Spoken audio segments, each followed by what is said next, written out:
President Trump says he's not worried when it comes to Democrats' growing 2020 field, but that didn't stop him from going after Massachusetts Senator Elizabeth Warren, who's exploring a possible White House bid. In a pair of tweets last night, the president mocked Warren for drinking a beer live on Instagram, saying, quote, "If Elizabeth Warren, often referred to by me as Pocahontas, did this commercial from Bighorn or Wounded Knee instead of her kitchen, with her husband dressed in full Indian garb, it would have been a smash." Trump also called the social media move a catastrophe. Now, Warren isn't the only candidate catching the president's attention. He also had this to say about potential 2020 opponents, including former Vice President Joe Biden. Well, I don't want to pick anyone out, but, you know, a lot of people say Biden's doing okay, but, you know, he was always a 1%er. He was a 1% guy. He ran 2 or 3 times. He never got above 1%. And then Obama came along and took him off the trash heap. Then he became a vice president, and now he's probably leading. But he's basically a 1% guy. He's weak. Already.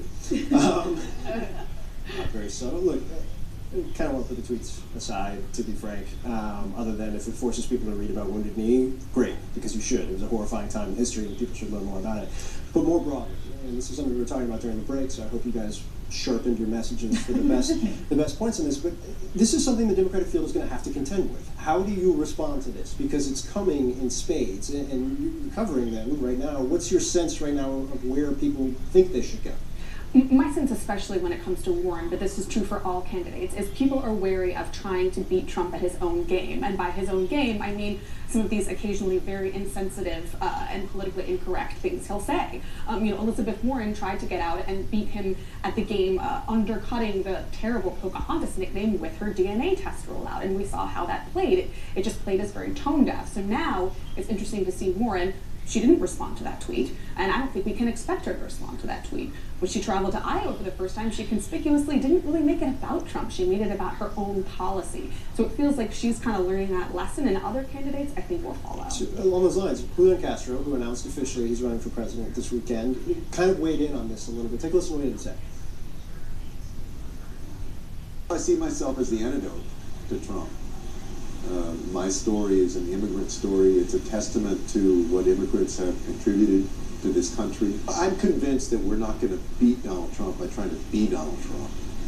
What people want is they want a strong, positive vision for the future of their country and how it's going to impact them and their family. And that's what I laid out today. But that doesn't mean you don't stand up to him or point out policies that are bad policies. I think in theory that's the dream, right? That you can pick and choose your moments, don't have to respond to everything, and mainly focus it on policy. Is that a reality?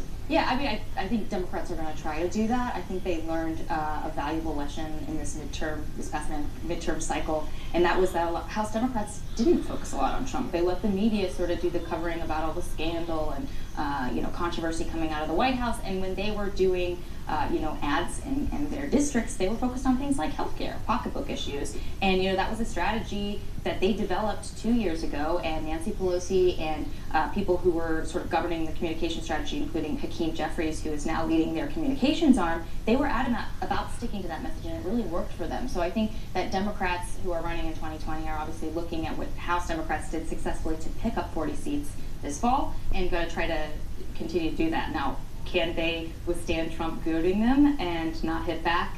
TBD on that. Yeah, go ahead. Yeah, I mean, it's been a while since we've heard things from Democratic leaders saying, when they go low, we kick them, or we go lower. I mean, they've tried to project a little bit more of a positive message that doesn't necessitate requiring or responding to Trump at every turn. And I'm really interested in seeing how the rest of the 2020 feel, first of all, how many there are, but what their respective approaches are to Trump, because as we were talking about earlier, there isn't anyone yet that has made kind of their brand as fighting Trump, except for Michael Avenue, who we know is long out of the race. So it'd be interesting to see if there is another candidate among the 57 who run that does take that more confrontational approach. But okay, so I don't do media criticism, but we'll do it for 2 seconds here.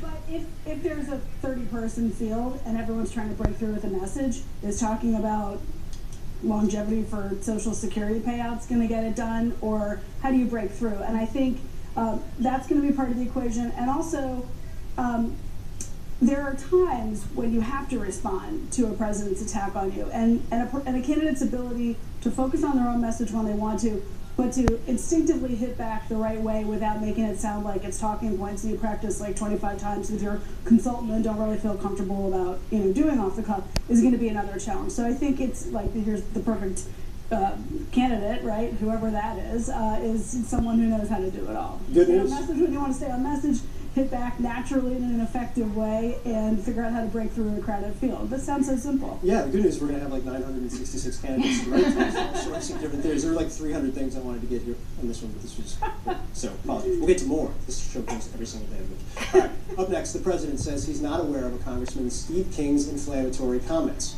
We'll catch him up next.